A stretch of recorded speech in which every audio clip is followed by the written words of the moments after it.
Masayang araw, mga ka-PL. Hindi masyadong halata ang mga walang hiya, mga ka-PL, na hiyang-hiya na sila sa isyo ng maanumalyang flood control project. Bagamat alam na po nating lahat, mga kababayan, ang biglang putok, no? Biglang lumabas na isyo, yung tungkol kay Pastor Apollo Kibuloy, mga kababayan, na di umano, extradite ng Amerika. Pero hindi ho ba kayo nagtataka? Ako kasi nagtataka ako Kahapon, hapon lang. Patapos na ang trabaho ng lahat ng mga namamasukan sa gobyerno man at sa pribadong kumpanya. Bigla pang pumutok ang issue tungkol kay Pastor Kibuloy, mga kababayan, at halos lahat ng mga media outlet sabay-sabay pong ibinalita. Na para bagang merong isang tao na nag-uutos ba? Tinawagan si ganito, tinawagan si ganyan, tinawagan si ganare. Itong mga ito ay mga media outlet na pwede bang ito muna ang ibalita ninyo at rinding-rindi na kami. Hiyang-hiya na kami tungkol sa maanumalyang flood control project.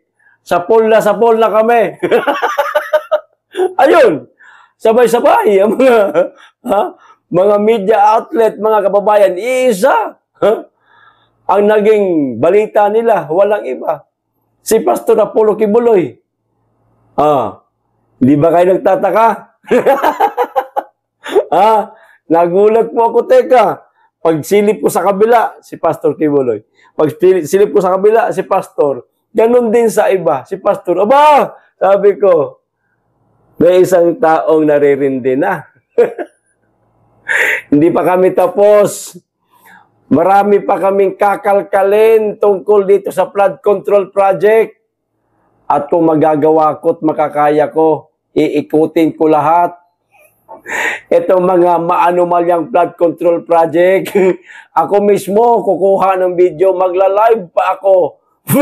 Mga kababayan, para ipakita ko sa inyo kung gaano katotoong maanumalya nga. Itong mga flood control project na ito. Akala nyo, tapos na kami? Akala ninyo, malilihis ninyo ang isyo? No. Huwag niyong gagamitin si Pastor Apollo Kibuloy para ilihis ninyo ang isyo. Napapaghalata na nasasaktan na kayo. Akala ko ba mga buaya yung nandyan sa bahay ng mga representante? Akala ko ba makakapalang apog, makakapalang mukha ng mga animal na yan?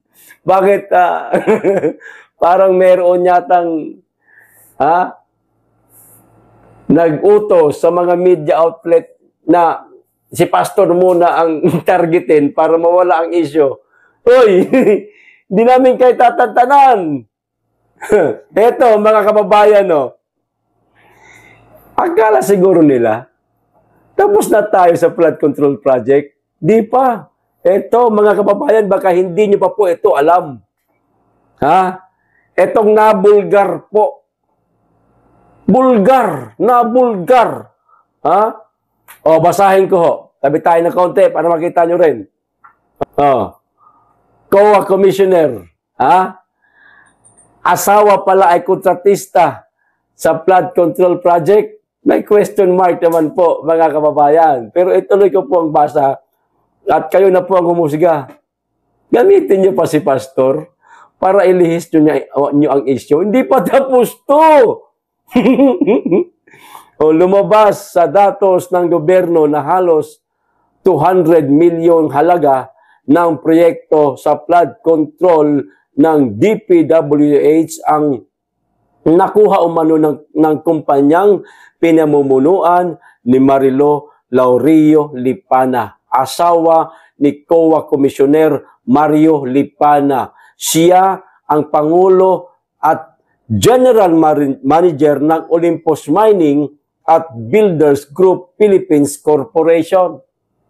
Mga kababayan, yung mister, yung mister nasa DPWH. Ano ho? At yung asawa naman, contractor. Paano to maiimbestigahan kung substandard? Paano to maiimbestigahan kung merong palpak at merong nakawan? Asawa niya to. No. Ito, tuloy ko yung basa. Kabilang dito ang dalawang proyekto sa San Miguel, Bulacan, mga kababayan, noong 2023 na nagkakahalaga po ng 967 million para sa upstream portion ng San Miguel River. Upstream portion, mga kababayan, nagkakahalaga ho ng 91.67 million. Sa itaas na banda lang ho yun. Laki, no? Ang laki. At 86 million o 86.84 million para sa downstream area naman. Binatikos ito ni Senador Erwin Tulfo dahil sa malinaw na conflict of interest. Senator Tulfo, bagitong senador po kayo, magpakitang gilas ho kayo. Ipakita nyo po sa taong bayan na kayo karapat-dapat na isang maging senador at lingkod bayan, na kayo para sa taong bayan at hindi para sa politiko lang o kapwa mo rin politiko. We have to look into that because it is really a conflict of interest kapag isa sa kanila is in government commission on audit pa, tapos ang isa contractor. Di ba?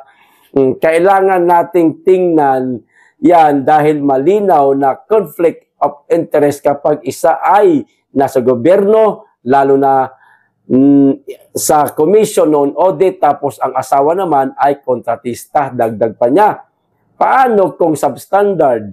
Paano kung ghost? Paano mo imbestigahan asawa mo yon? Wala, lusot lahat, mga kababayan. Mag-asawa nga yung kinita ng isa, kanya din naman yon. Pwedeng hati sila. Magkakamal din siya ng salapi.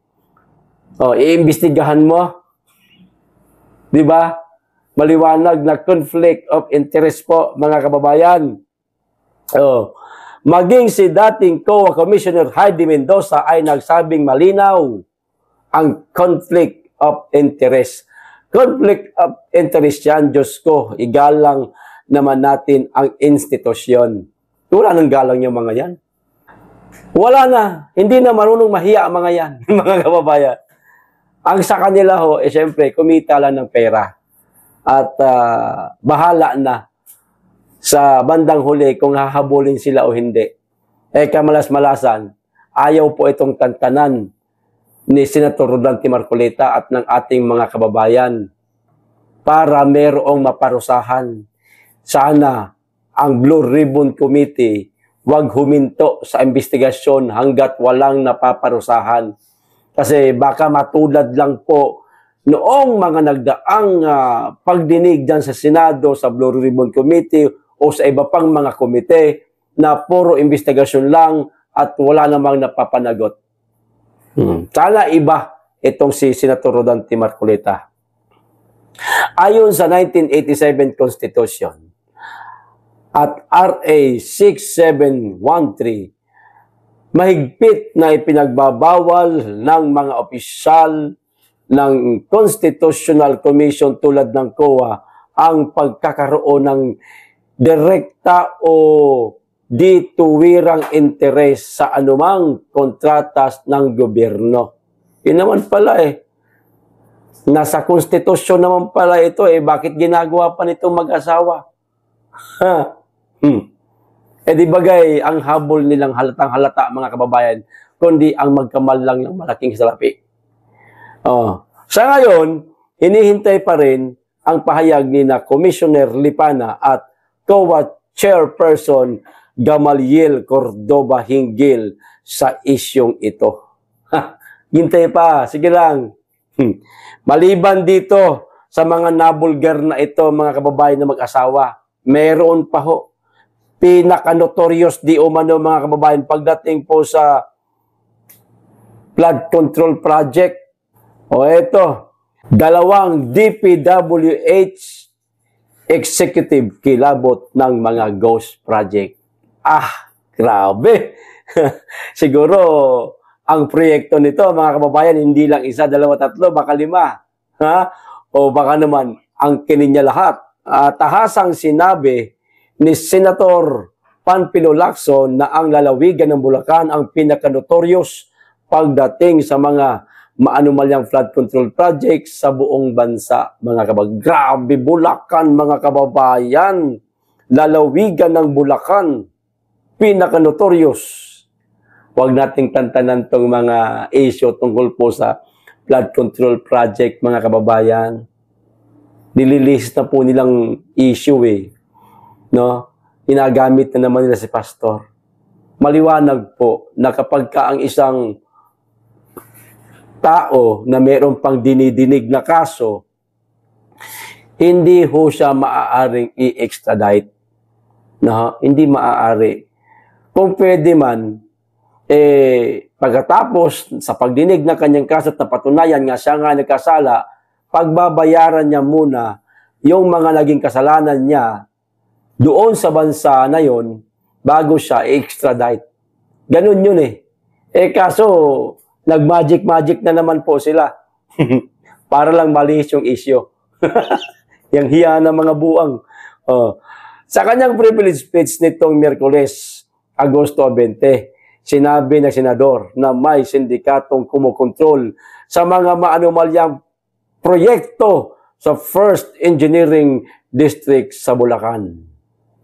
Ano daw?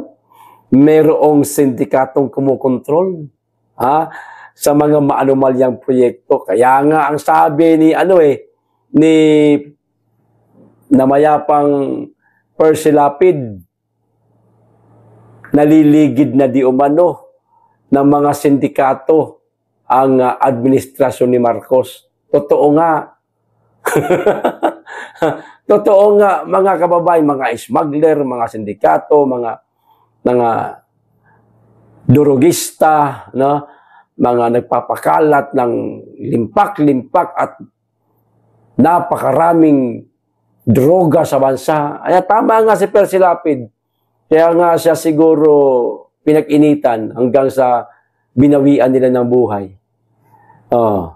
Pinangalanan ni Lacson sina dating District Engineer Henry Alcantara at dating Assistant District Engineer Brace Hernandez na binansagan niyang well-versed pagdating sa pag-set up. Magaling. Sa Bulacan First Engineering District na pinamumunuan ng magkasunod na tinanggal sa pwesto na sina dating District Engineer Henry Alcantara at nang mumalit sa kanya na si Brace Hernandez, na pag-alaman naming talamak ang ganitong kalakaran, pahayag ni Lacson. O ngayon, talamak pala anong gagawin ninyo? Senator Panfilo Lacson, hanggang ano lang kayo? Hanggang sa pasabog lang kayo. Hindi nyo ba ito aaksyonan? Hindi nyo man lang ito ididemanda. Ipakulong ninyo to, sir. Huwag puro yaw-yaw. Huwag puro yabang. Gumawa ho kayo ng aksyon. Kung kami lang, kung pwede namin, kung meron kaming kapangyarihan, kami na sana gagawa. Kaso, wala Bakit? Sapagkat ayon sa mga contractors ng DPWH opisyal na nakipag-usap mismo sa akin at aking staff, ang dalawang ito ay halos pareho lang ang pagmamahal sa pera. Dagdag pa niya. Mga gahaman nga sa salapi, mga kababayan. Diba?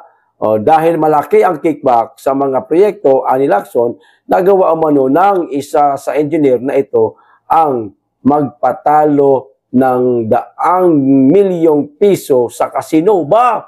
Grabe, no? Napabalita na nga kamakailan na ang isa sa kanila ay nakapagpatalo ng daang milyon sa isang kasino dahil sa Maynila. Dito sa Maynila, sabi ni Lacson, limpak-limpak na sarapit na kinikita nila, mga kababayan. Mantalang tayo, hirap na hirap yung ating mga kababayan, humihingi ng dagdag sweldo, hindi maibigay halos, wala magawang paraan ang gobyerno para madagdagan yung kanilang mga pang-araw-araw na sweldo. Meron man 50 pesos, pambili lang ng posporo. Pero itong mga kontratistang mga buhaya, mga kababayan, na nakikinabang po sa atin, galing sa tax natin yan pera ng bayan, nagpapatalo ng milyon-milyon sa kasino. Isa yan sa mga babantayan o tututukan natin, mga kababayan, at wag po nating tatantanan itong maanumalyang flood control project. Wag ho tayong magpapalinlang sa mga panlilihis nila. Ginagamit lang po nila si pastor para malihis po. Ngayon ang tanong, nalihis ba nila? Hindi po. Hindi po kayang takpan itong flood control project na ito. Ito na nga yata ang pinakamalaking iskandalo sa Administrasyong Marcos. Okay, so hanggang dito lang. Maraming salamat. Mag-iingat kayo lagi at higit sa lahat, mahalin natin ang Pilipinas.